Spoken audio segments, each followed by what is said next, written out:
এক ব্যক্তি খুব তার শখ যে তিনি সাহাবীদের মতো নামাজ পড়া শিখবেন। কথা বুঝতে পারছেন? সাহাবীদের মতো নামাজ শিখবেন।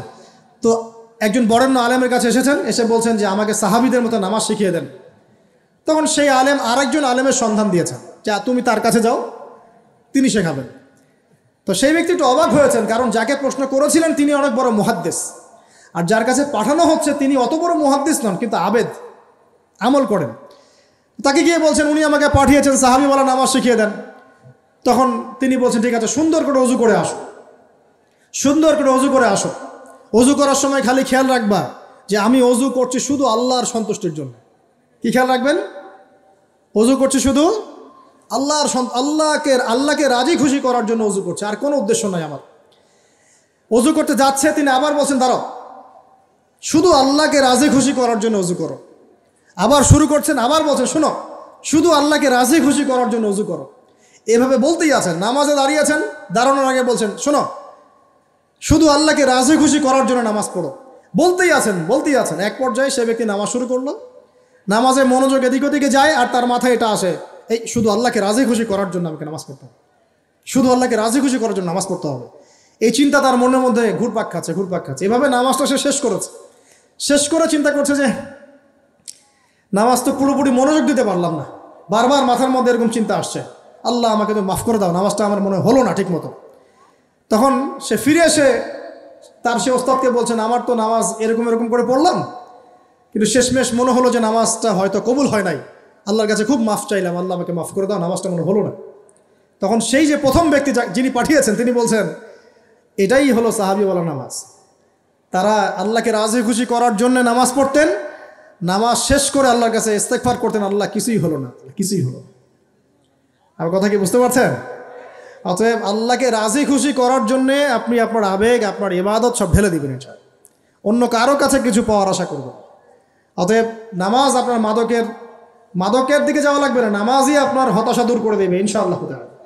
2 নাম্বার আমল হচ্ছে কোরআন তেলাওয়াত। যে ব্যক্তি কোরআন তেলাওয়াত করতে পারে নিয়মিত, তার মনের মধ্যে এই হতাশা, এই ভীরুতা, এই কাপুরুষতা কিচ্ছু আসবে না ইনশাআল্লাহ। আমি গ্যারান্টি দিচ্ছি আপনাকে, হতাশা আসবেই না আপনার মনে, যদি আপনি কোরআন বুঝতে পারেন।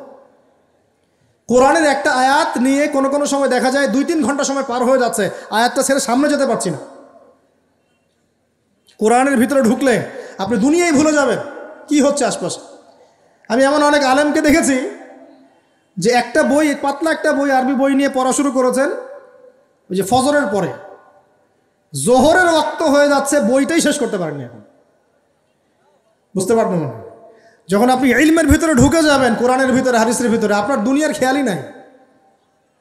একজন আলেম তিনি এক রাত্রে একটা বই লিখেছিলেন, চটি বই, এক রাত্রের মধ্যে।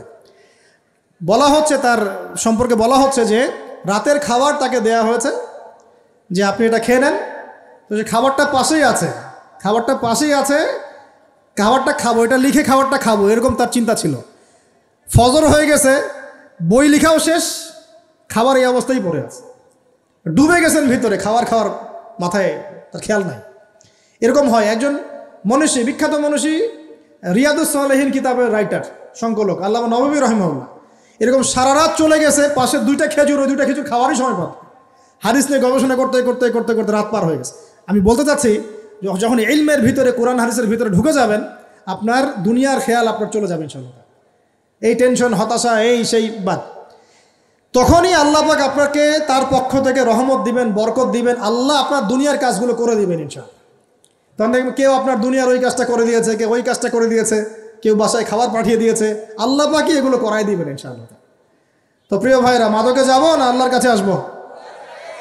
2 নাম্বার কোরআন তেলাওয়াত, 3 নাম্বার আল্লাহর জিকির। 3 নাম্বার কি ভাই? আল্লাহর জিকির। চলতে ফিরতে সব সময় মুখ চলতে থাকবে, মুখ না চললেও মনে মনে মন তাজা থাকবে, মনে মনে জিকির হতে থাকবে। মনে মনে জিকির করতে পারেন? মুখ নড়বে না, কিন্তু মনে মনে আপনার একটা জিকির হতে থাকবে, সুবহানাল্লাহ বা আলহামদুলিল্লাহ, লা ইলাহা ইল্লাল্লাহ, আল্লাহু আকবার। পারা যাবে? পারে। মানুষের মন কখনো চুপ করে থাকে না, কিন্তু মানুষের মন অলওয়েজ কিছু না কিছু চিন্তা করতে থাকে না, যতক্ষণ না ঘুমায় মানুষ। তো প্রিয় ভাইরা, বেশি বেশি জিকির করবো, সুবহানাল্লাহ, আলহামদুলিল্লাহ, লা ইলাহা ইল্লাল্লাহ, আল্লাহু আকবার, লা হাওলা ওয়ালা কুওয়াতা ইল্লা বিল্লাহ, এগুলো চলতে থাকবে। আল্লাহ পাক তৌফিক দান করুন, আমিন। আমরা আমাদের সমাজে যুবকদেরকে এরকম টিকটকে দেখছি, অনলাইনে আসক্ত দেখছি, জেনায় আসক্ত দেখছি, পর্নোগ্রাফিতে আসক্ত দেখছি। আমরা দেখছি আমাদের যুব সমাজকে মাদকে আসক্ত, কিশোর গ্যাংয়ে আসক্ত। এইগুলো কি আমাদের কাম্য ছিল ভাই? আমাদের কাম্য ছিল? এই অবস্থায় কি যুব সমাজ আল্লাহ পাকের দিনের পতাকা হাতে নিয়ে আল্লাহর জমিনে দিন কায়েম করতে পারবে কি না? একটু আমাকে উত্তর দেন দেখি। এখন এই অবস্থায় পারবে? অতএব অবস্থার উন্নতি করতে হবে কিনা? উন্নতির জন্য রাজি আছি কিনা ইনশাআল্লাহ? আমরা চাই কি আল্লাহ পাকের দিনটা আল্লাহর জমিনে প্রতিষ্ঠা লাভ করুক, আল্লাহর দিন সবার ঘরে ঘরে পৌঁছে যাক, আল্লাহ পাকের দিনের যে সৌন্দর্য সবাই সেটাই, এই সৌরভটা সবাই পাক। আমরা চাই কি না? সমাজে শান্তি প্রতিষ্ঠা হোক, আবার সেই রাসূলের মতো যুগ চলে আসুক, আমরা চাই কি না? অতএব আমাদের সবাইকে যৌবনের এই প্রলোভনগুলো থেকে বেরিয়ে এসে আল্লাহ পাকের ইবাদতে আত্মনিয়োগ করতে হবে। আল্লাহ পাক আমাদের সবাইকে তৌফিক দান করুন, বলি আমিন। আমাদের সবাইকে আল্লাহ রাব্বুল আলামিন কোরআন এবং হাদিসের গভীর জ্ঞান অর্জন করার তৌফিক দান করুন, বেশি থেকে বেশি ইবাদত করার তৌফিক দান করুন। আল্লাহ পাক সবাইকে হারাম সমস্ত রিজিক থেকে বাঁচিয়ে রাখুন, জেনা, ব্যভিচার এবং নারীর ফিতনা, মাদক থেকে আল্লাহ বাঁচিয়ে রাখুন। আল্লাহ পাক আমাদের সবাইকে হালাল রিজিক, হালাল সম্পর্ক যথেষ্ট করে দিন। আল্লাহ পাক আমাদের সবাইকে যেন দিনের দাওয়াতের মেহনত করার তৌফিক দান করেন এবং আলেম ওলামার সাথে পরামর্শ করে দিন শেখার এবং বোঝার তৌফিক দান করেন। আচ্ছা, আমার কাছে কিছু প্রশ্ন উত্তর আছে, এইগুলোর উত্তর দিয়ে আমি ইনশাল্লাহ শেষ করব। আপনারা শান্তভাবে বসুন। আর লেকচার শেষ করার আগে দুটো বিষয় বলে শেষ করছি, একটু মনোযোগ দিন। একটা হচ্ছে আমাদের যুবতী দিনী বোনদের জন্য। এখানে বোনরা আছেন না? আছেন কি না? দিনী বোনরা আছেন? একটা নসিহত দিনী বোনদের জন্য আমি একটা নসিহত করতে চাচ্ছি, একটা নসিহত। আমার এই একটা নসিহত একটু মন দিয়ে শুনুন প্রিয় দিনী বোন। এদিকে দেন, ওইদিকে দেন, ভলেন্টিয়ার। রাসূলুল্লাহ সাল্লাল্লাহু আলাইহি ওয়াসাল্লাম আমাদের দিনী বোনদের জন্য জান্নাতে যাওয়ার একটা ফর্মুলা বলে দিয়েছেন। আমি কি বলবো সেটা? আচ্ছা, রাসূলুল্লাহ সাল্লাল্লাহু আলাইহি ওয়াসাল্লাম বলেছেন আমাদের দিনী বোনেরা, আমাদের মায়েরা, এই নারী জাতি মাত্র 4টা কাজ করলে জান্নাতের যে কোনো দরজা দিয়ে ইচ্ছা প্রবেশ করতে পারবেন। ইনশাআল্লাহ। খুশি হন নাই? কয়টা কাজ? মাত্র 4টা। এক, যদি আমাদের দিনী বোনেরা 5 ওয়াক্ত নামাজটা ওয়াক্ত মতো পড়ে, আল্লাহ পাক তৌফিক দান করুন, বলি আমিন। 2 নম্বর, যদি তারা রমাদান মাসের রোজাটাকে ঠিক মতো আদায় করতে পারে। 1 নম্বর 5 ওয়াক্ত নামাজ ঠিকঠাক আদায় করা, 2 নম্বর রমজান মাসে সওম রাখা, 3 নম্বর তাদের লজ্জাস্থানের হেফাজত করা, মানে শরঈ পর্দা মেনটেন করা, শরঈ পর্দা মেনটেন করা। এবং আমি বলে দেই, চেহারাটা আপনাদের পর্দার অন্তর্ভুক্ত। এটা নিয়ে অনেক বাকবিতণ্ডা হয় না সমাজে, চেহারা দেখানো যাবে কি যাবে না ইত্যাদি। চেহারা আপনার পর্দার অন্তর্ভুক্ত বিষয়, ফুল স্টপ। এর উপরে ফতোয়া অনেকভাবে দিচ্ছে, কিন্তু বরেণ্য উলামায়ে কেরামের কিতাবগুলো ঘাটাঘাটি করেন, তাদের ফতোয়া হচ্ছে চেহারা আপনার পর্দার অন্তর্ভুক্ত বিষয়, চেহারা ঢেকে রাখবেন। আল্লাহ পাক তৌফিক দান করুন। চোখ থাকবে খোলা, ঠিক আছে। 4 নম্বর, স্বামীর আনুগত্য করতে হবে। স্বামীর আনুগত্য, এই যে আনুগত্য শব্দ শুনলেই মানুষের একটা মানে নেগেটিভ ধারণা তৈরি হতে পারে। স্বামীর আনুগত্য মানে কি আমি তার দাসত্ব করব? আনুগত্য মানে, প্রিয় দিনী বোন, আনুগত্য মানে দাসত্ব নয়। আনুগত্য মানে কোরআন সুন্নাহর যে বিধানগুলো আপনার স্বামী আপনাকে পালন করতে বলবে, আপনি সেগুলো করবেন, আপনি করতে বাধ্য। কিন্তু স্বামী যদি কোরআন সুন্নাহর বাইরে কিছু করতে বলে, সেটা মানতে আপনি বাধ্য নন। স্বামী যদি আপনাকে বলে যে সুদ খাও, এই সুদী এনজিওতে আসো, নাম লেখাও।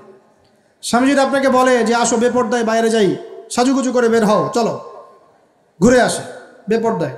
স্বামী যদি বলে দেবরকে একটু খাবারটা দিয়ে আসো, আমার অফিসের কলিগ আসছে, খাবার পরিবেশন করো, আসো ডাইনিংয়ে আসো। এই যে হারাম কাজ, বেপর্দার আদেশ করছে, সুদের আদেশ করছে, আপনি সেগুলো পালন করবেন না। কিন্তু হালাল বৈধ যে কোনো বিষয় আপনি স্বামীর আনুগত্য করবেন, এটা আপনার উপর ফরজ। এই 4টা কাজ যদি আপনি করতে পারেন, জান্নাতের যে কোনো দরজা দিয়ে ইচ্ছা আপনি প্রবেশ করতে পারবেন ইনশাআল্লাহ। আল্লাহ পাক আমাদের দিনী বোনদেরকে এই 4টা কাজ করার তৌফিক দান করুন। আমাদের সবাইকে আল্লাহ পাক জান্নাতের জন্য কবুল করুন, বলি আমিন।